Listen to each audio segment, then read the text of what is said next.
ओम शांति। कोई भी व्यक्ति सामने आए तो आप लोगों को तो एक सेकंड में उनके तीनों कालों को परख लेना चाहिए। एक तो पास्ट में उनकी लाइफ क्या थी और वर्तमान समय उनकी वृत्ति दृष्टि और भविष्य में कहाँ तक ये अपनी प्रारब्ध बना सकते हैं, जानने की प्रैक्टिस चाहिए। वर्तमान समय जो आने वाले हैं उसमें अगर ये गुण ना होगा, कमी होगी, तो धोखे में आ जाएंगे।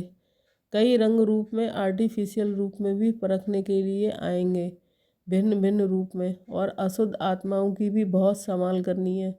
ऐसे ऐसे केस भी बहुत होंगे दिन प्रतिदिन। पाप आत्माएं तो बहुत होते हैं।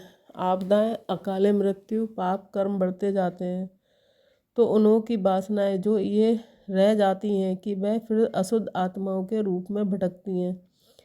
इसलिए ये भी बहुत बड़ी संभाल रखनी है।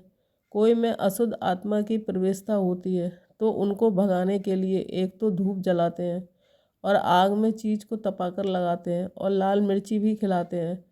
तो आप सभी को फिर योग की अग्नि से काम लेना है।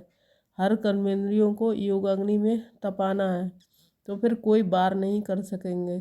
थोड़ा भी कहाँ ढीलापन हुआ, कोई भी कर्मेंद्रियाँ ढीली हुई तो फिर प्रवेशता हो सकती है। अशुद्ध आत्माएं भी बड़ी पावरफुल होती हैं, वह माया की भी पावर कम नहीं होती।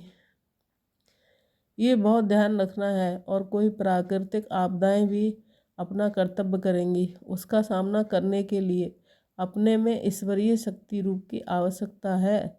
उस समय स्नेह नहीं रखना है, उस समय शक्ति रूप की आवश्यकता है।